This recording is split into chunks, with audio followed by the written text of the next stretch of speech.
cross. His dad. No. Of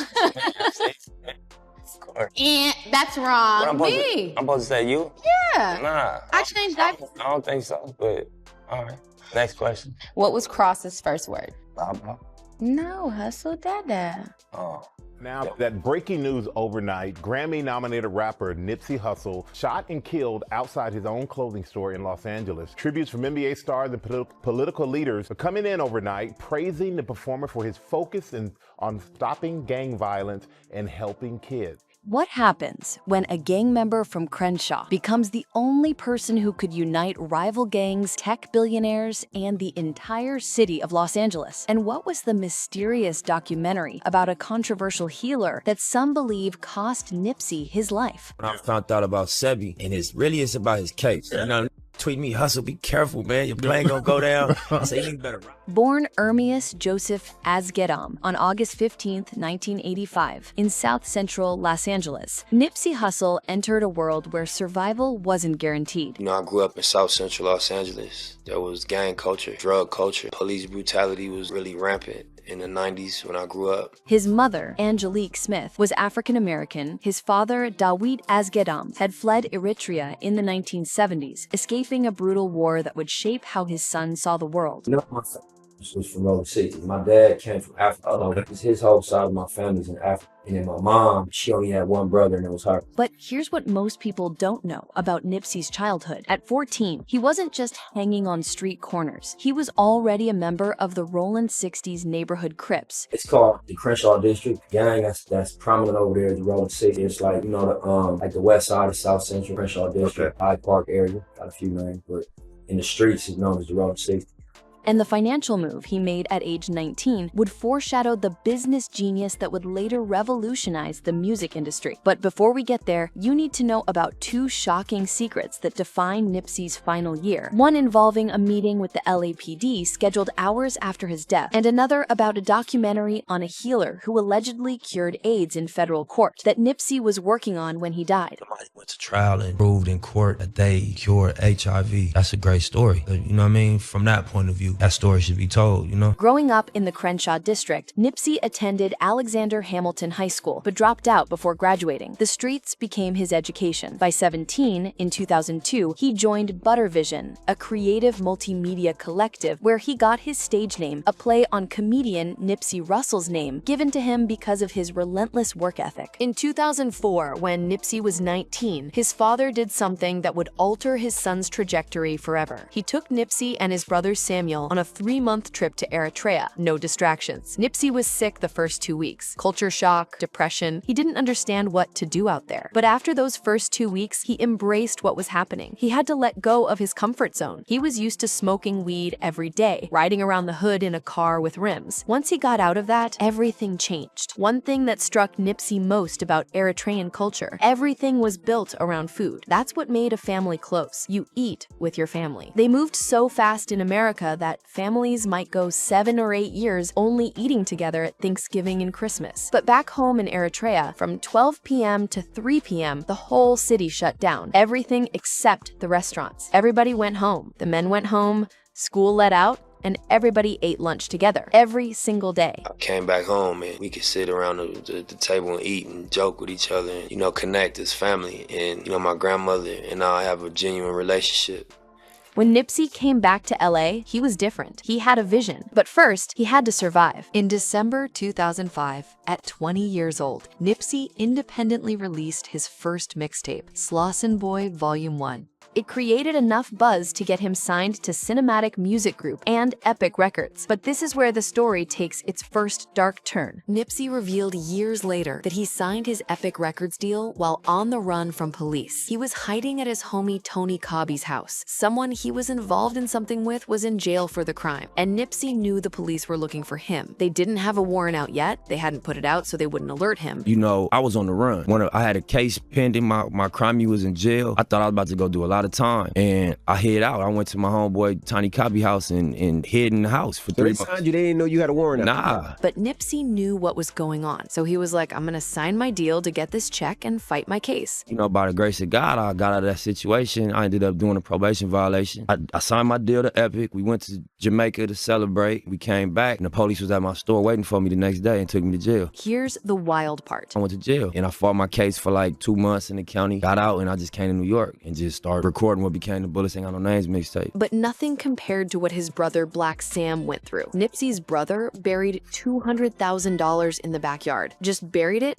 and started from zero again, grinding back up. When they went back to dig it up, $107,000 of that $200,000 was mildew, gone. Nipsey remembered it vividly. His mom, his little sister, she was probably like 10 at the time, they were all in the living room with blow dryers trying to salvage the money. His brother was having a breakdown. They had stacks of wet money throughout the whole house, stinking up the place, trying desperately to dry it out. Nipsey was just a kid watching this whole disaster unfold, learning the hardest way possible that you can't just bury cash in the backyard and expect it to be okay. Then Epic Records experienced financial issues in 2010. Nipsey didn't renew his contract. He walked away from the major label system and never looked back. I wasn't looking at it like that. I'm like, this is how the cookie crumbled. I'm gonna go this route. But it was a regime change up there. And Charlie Walk signed me when Brandon Creed and a dude named Adam Granite was in that building. And then also Johnny Shipes. Nipsey broke down exactly what happened. There was a regime change at Epic. Charlie Walk had signed him when Brandon Creed, Adam Granite, Johnny Shipes, and Jim McDaniels were in the building. They believed in him. They had power. When they left, a whole new cast came in. And when there's a regime change at a label, you don't really get credit for what's already signed. It's in their interest to bring new talent. They ain't dropped me, but I had a convo with the general manager. I'm like, bro, I know how to get it out the trunk. You know what I mean? I appreciate what we done. Let's work for another year. And if we can't get the album out, just let me go back and don't hold my career up. Let me go back indie. XXL magazine named him to their 2010 freshman class as most determined. But Nipsey had learned something crucial. He didn't need the industry's permission. After leaving Epic, Nipsey founded All Money In Records. On December 21st, 2010, he released The Marathon. A year later came The Marathon Continues with YG and Dom Kennedy. But the move that changed everything happened in 2013. Nipsey announced he was releasing a mixtape called Crenshaw and would sell 1,000 physical copies for $100 each. People thought he was crazy. Elliot Wilson told him Rap Radar wouldn't post a link unless Nipsey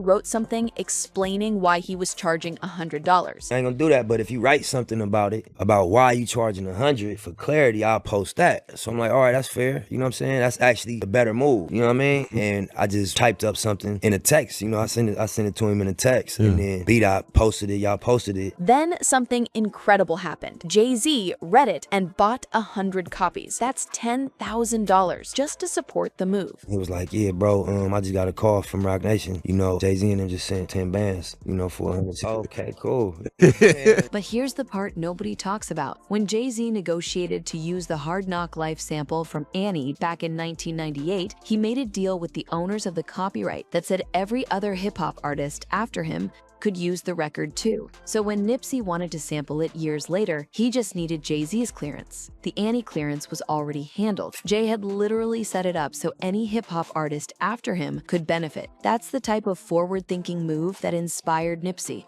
Nipsey sold all 1,000 copies in less than 24 hours. Man, bro, we read up for tour. We sold 1,000 the first day.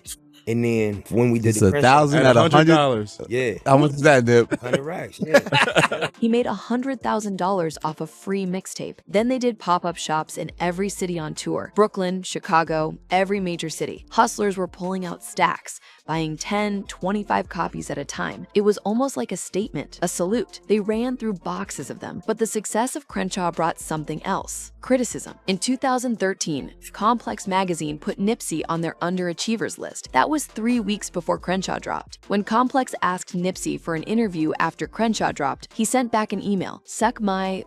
That's $10,000 for an interview. He was frustrated, but because of that email, he ended up having a meeting with Mark Echo, who owned Complex at that time. They talked, became friends. Mark was like, bro, that magazine's got their own individual opinion. I let them do what they do. Have another conversation, get on the phone after the fact, and talk to them. Tell them everything you told me. When I went up there and had a convo with Mark Echo, I told him, you gotta vet your writers and before they speak on behalf of your brand. And I said that in the article. You say anything bad about Nip in a certain part of LA, slap you. So Nipsey got on the phone with Complex, and he didn't hold back. Y'all got your whole metrics wrong. Where I come from, I'm not on drugs, I ain't dead, I'm not doing 100 years. I'm an overachiever. Don't get it confused. Don't judge me on rap standards. Don't put me on rapper time, because my life ain't just a rapper life. My history, my background ain't a rapper background. You gotta judge me as a man. Everybody's entitled to their opinions. That's why I fired back and gave him my opinion, you know what I mean? And I just made points. I just gave facts in that article. Then Nipsey said something even more intense. If you're covering a culture and you don't got love for that culture, you're not native to that culture, you don't have an understanding of what the qualities and the values of that culture is, you don't got no right having an opinion about it. Just pick your words wisely and be respectful about something that you are not native to. Complex's whole opinion was funny style sometimes, like they were trying to poke fun at people's lives, but Nipsey made it clear. This is our life. We ain't monkeys dancing for your entertainment. Be careful when you talk about this thing. I take offense to it. You saying something bad about it might impact my business. So now what if I trip on you? What if I feel like you messed my money up and you got a platform? You got power. What about when I direct my power towards you? Because you got a platform, you got some strength. The type of people you're spitting on, they got platforms and strength also. We're all gonna meet in the middle. I'm not threatening you. I'm just saying keep it on the surface. Keep it in reality. If you wouldn't say that to me in my face, don't say it in the safety of your 32nd floor office under a brand. Either one, because I could just quietly tell you fact for fact how you got your whole story wrong, or I could just tell you and slap you, but let's find a middle ground, you feel me? By now, the industry was watching. In 2013, Nipsey started dating actress Lauren London. When asked how they met, Nipsey smiled and explained, He actually reached out through a mutual friend when I dropped the Crenshaw project. Yeah. Because she was wrapping up a TV show. what started as a business connection turned into something much deeper. Lauren had previously been with Lil Wayne and had a son, Cameron, born September 9th, 2009. Nipsey had a daughter, Imani, from his previous relationship with Tanisha Foster. On August 31st, 2016, Lauren gave birth to their son, Cross, Ermias Ashkadam. In a GQ couples quiz, when asked what Lauren thought of him the first time they met, Nipsey joked with complete confidence. He was sprung from day one. And we met. I'm saying, for the first time in person on Crenshaw and Slauson at my store. Their chemistry was undeniable. The way they looked at each other during that quiz, you could feel the love through the screen. When asked about Lauren's favorite movie, Nipsey knew immediately. What is my favorite movie of all time? You got like 3 or 4. Of all time, though. The one I'm always like, one day, it's fun. Yeah. Can I help That's you out right. a little bit? That's right. Yeah, it's right. You got one. You got one. Let's go. One for Hustle. But when Lauren asked what her favorite color was, Nipsey guessed red. Lauren laughed. Purple. Is my favorite color. If you ever told me that, but I'll just say red because we joked about it. Or purple. Purple. I never remember you saying this is my favorite color. Purple for royalty. For my phone. You got that right too. Then she teased him. 5 years and now he knows purple's my favorite color. We had to establish this now. When Lauren asked, who is my celebrity crush? Nipsey didn't even hesitate. You don't tell me stuff like that. It's my crush. So she's probably, that's some shit you know, and I don't know. You. That's I don't have a celebrity crush. I'm with my celebrity crush. That moment, that spontaneous declaration, showed the world what Nipsey meant to her. When asked about Lauren's perfect date, Nipsey struggled. Somewhere where there's good food and, like, nature. Lauren confirmed he was right. Good food, a good playlist, and like nature. Yeah. Right. How did you, where did she write that down though? How did you check that, like if that was right? It's an internal... So she just telling me if I'm right or wrong? Yes. Lauren gave Nipsey books early in their relationship, including The Way of the Superior Man, which focuses on how to navigate powerful partnerships. When asked about being with a powerful woman, Nipsey explained his philosophy. Whether anybody you surround yourself with, you're around 10 broke people, you're going to be the 11th one. You're around people that have high standards for themselves, high integrity, high standards for their friends, for their people. That's going to rub off, and you're going to have that type of energy around you. If you're with somebody and they're somebody that has hot energy or a powerful person, that's motivation for you to stay on top of your game. My girl works, my girl brings home a check. So what do I look like falling off? I would feel like a fool to fall off. You got a little bit more of a daily reminder. Steel sharpens steel. At the end of the quiz, when asked to describe Lauren in 3 words, Nipsey paused and thought carefully. Charismatic, for sure. I would say like honorable and emotional. But there was one thing they never did: get married. When photos surfaced of them at a club wearing what looks like wedding rings, people assumed they'd tied the knot. Nipsey clarified they were just celebrating her birthday. He called her wife in terms of her caliber as a woman, but they never legally married. The caliber woman Lauren is, that's a wife, off top. Right, sir. Period. You know what I mean? Yes, but sir. we didn't get married. You know what I mean? So we was at the club celebrating her birthday. That decision would later complicate things after his death. Lauren was from LA, came from a similar background to Nipsey, and understood his world completely. After Nipsey's death, his family structure became more complex. In March 2025, after years of legal battles, Tanisha Foster was awarded joint physical and legal custody of their daughter, Imani. As part of the settlement, Imani now lives with Tanisha for 60% of the time and with Nipsey's sister Samantha for 40% of the time. The battle had been contentious, with Nipsey's family initially fighting to maintain full custody, but ultimately the courts decided Imani deserved a relationship with her mother. While building his family, Nipsey was building something bigger, a business empire rooted in Crenshaw. After Crenshaw, Nipsey released Mailbox Money on New Year's Eve 2014, again selling 1,000 hard copies for $100 each. Nipsey explained his pricing strategy. I said it with my products, my merchandise, my apparel line, $400. We got hoodies that's $100. It's custom. We don't want everybody having them. It's just for the people that's fully engaged. I got a book called The Marathon Book that shipped out on the 16th. That's $500. It's only 1,000 copies. We've sold a lot of them. People thought he was crazy, but Nipsey understood something most artists didn't. Scarcity creates value. He wasn't trying to be Walmart, he was trying to be Hermes. On June 17, 2017, Nipsey opened the Marathon clothing store at the intersection of Slauson Avenue and Crenshaw Boulevard. He founded it with partners Steve Carless, Karen Civil, and his brother Samuel Ashkadam, known as Black Sam. This wasn't just a clothing store. It was billed as a smart store that bridged culture and technology, giving customers access to exclusive music and content through an app. You know, we've established businesses around the music. We have a streetwear clothing line called the Marathon Clothing, collab with some of the biggest hip-hop artists. The year before his death, Nipsey bought the entire shopping center where Marathon Clothing was located, partnering with real estate investor David Gross. This was ownership. This was legacy. This was the Marathon. The core of our brand is called the Marathon. And so the idea behind that is just being committed to the long-term process. On February 16, 2018, after years of delays, Nipsey finally released his debut studio album, Victory Lap. It debuted at number 4 on the Billboard 200, selling 53,000 album equivalent units in its first week. The biggest release we've had has been the one we put out in February. It was the number 4 album in the country when it dropped. Nipsey described the feeling. It's the elevation. The music, I think, is clearly on another level on this project. It's been a long journey. I feel really, really good about getting this music out. Y'all know how long I've been working on this project. So it's like, man, I don't know right now. Just, you know what I'm saying? I don't know how I feel, but I know I feel great. Not to diminish the mixtapes at all, but I'm excited. It's a national release.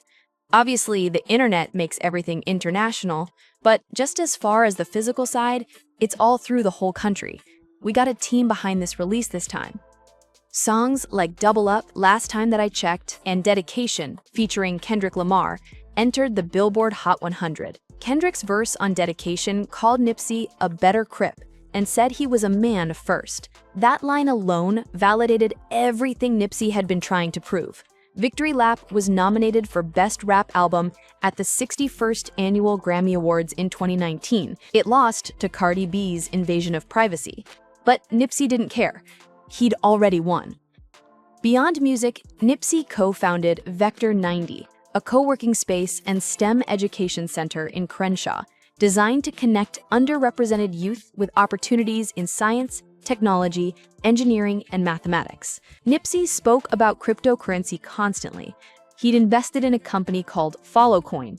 He believed that cryptocurrency was karma, that engineers and programmers had created an equalizer that checkmated the corrupt banking system. But there was something else Nipsey was working on, something that would later fuel conspiracy theories about his death.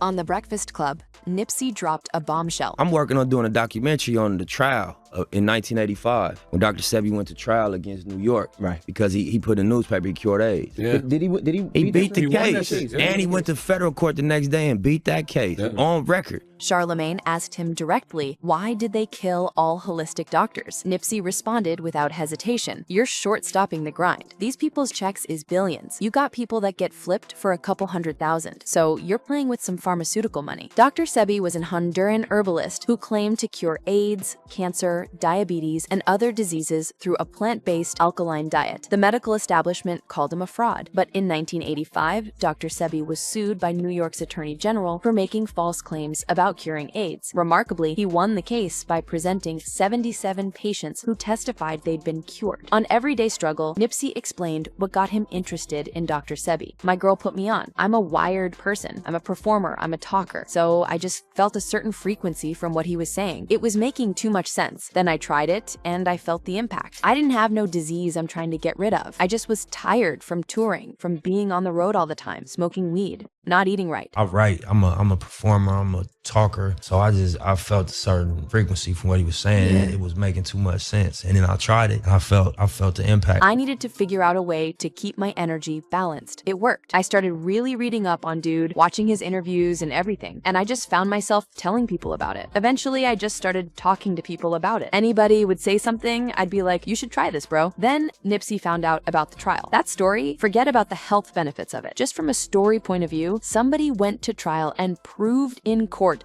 that they cured HIV. That's a great story. That story should be told. Dr. Sebi's daughter, Kelly, and grandson, Isaiah Bowman, later addressed the conspiracy theories directly. When Nipsey first passed, most people thought, oh, well, he died because he was going to put out a documentary about Dr. Sebi. Then 3 hours later, they found the shooter, found the killer, then all the speculations went out the window. It's just that our society, when negative things happen or tragedies happen, we're quick to jump to an opinion instead of always knowing facts. The fact that Nipsey Hussle didn't die over doing the documentary. There's no conspiracy theory. Nipsey Hussle died in gang violence, something that was very tragic to our society. But the theories persisted. Why? Because Dr. Sebi himself had died under mysterious circumstances in 2016, arrested in Honduras, held without bail, and dying in police custody from pneumonia. His family claimed he was healthy when arrested and questioned the official story. The most chilling part of the documentary trailer, Dr. Sebi, like many others, could have surely been a target of powers that be. There is a group of people who do not want everyone to be here. You have cures for a lot of things, but that's not what keeps America going. So who's the real problem here? Is it Sebi, or is it some pharmaceutical company that is willing to exploit? Anything that interferes with their omnipotent need to own and control everything is a danger and will be eliminated. Whether you believe the conspiracy theories or not, the timing was eerie. Nipsey was working on a documentary about a man who died mysteriously in police custody, and then Nipsey himself was killed. In March 2019, Nipsey had reached out to the Los Angeles Police Department. He wanted to arrange a meeting with them and Rock Nation to discuss gang violence prevention in South Los Angeles. The meeting was scheduled for April 1st, 2019. He never made it.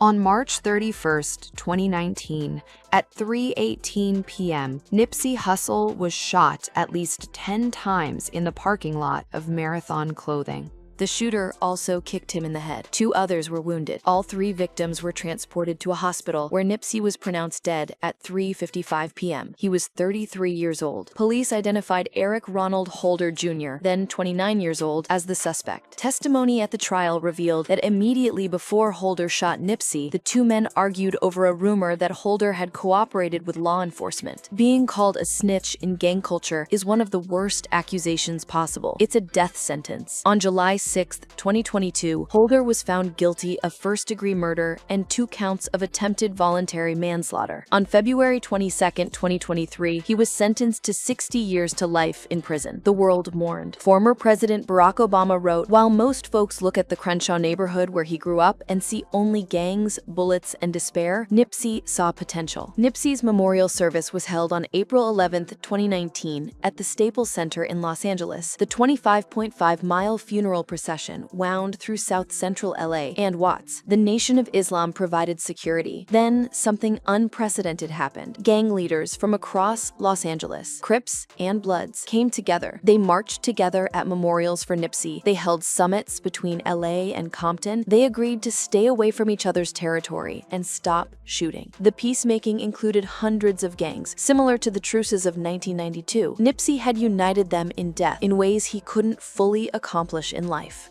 The intersection of Slauson and Crenshaw was renamed Ermias Nipsey Hussle Asghedom Square. Within months, more than 50 murals dedicated to Nipsey were painted across Los Angeles. Local marathon book club chapters formed, inspired by books Nipsey mentioned in interviews. On August 15, 2022, what would have been Nipsey's 37th birthday, he was posthumously honored with a star on the Hollywood Walk of Fame. Lauren London spoke at the ceremony, her voice breaking as she honored the man she loved. Posthumously, Nipsey's music soared. Victory Lap reached number 2 on the Billboard 200 in April 2019. His single, Racks in the Middle, featuring Roddy Ricch and Hit Boy, peaked at number 26 on the Hot 100. At the 62nd Grammy Awards, Racks in the Middle won Best Rap Performance, and his collaboration with DJ Khaled and John Legend, Higher, won Best Rap Sung Performance. Puma released the Marathon clothing collection in September 2019, with 100% of net proceeds going to the Neighborhood Nip Foundation. As of 2025, Nipsey Hussle's estimated net worth stands at approximately $9 million, built through his music catalog, Marathon clothing brand, real estate investments, business ventures, and the lasting value of his intellectual property that continues to generate revenue for his estate. A Netflix documentary about Nipsey's life is in development. Co-produced and directed by Ava DuVernay, Nipsey's brother, Samuel Asghedom, was appointed the permanent administrator of his estate. Lauren London continues to honor Nipsey's legacy while raising their son Cross, now 9, and her son Cameron, now 16. Lauren keeps Nipsey's spirit alive through her Instagram, regularly posting tributes to him. She shares photos of them together, quotes from his interviews, and messages about his impact on her life. On anniversaries of his death and his birthday, she posts heartfelt messages that remind the world that the love they shared transcends death. Her posts often include their son Cross, showing how she's keeping Nipsey's memory alive for their children. She's turned her platform into a shrine of sorts, not morbid, but celebratory, reminding everyone that Ermias Asghedom was more than a rapper. He was a father, a partner, a visionary, her celebrity crush. What nicknames do I call Cross? Pootie, that's really your main one, Pootie. I know Pootie.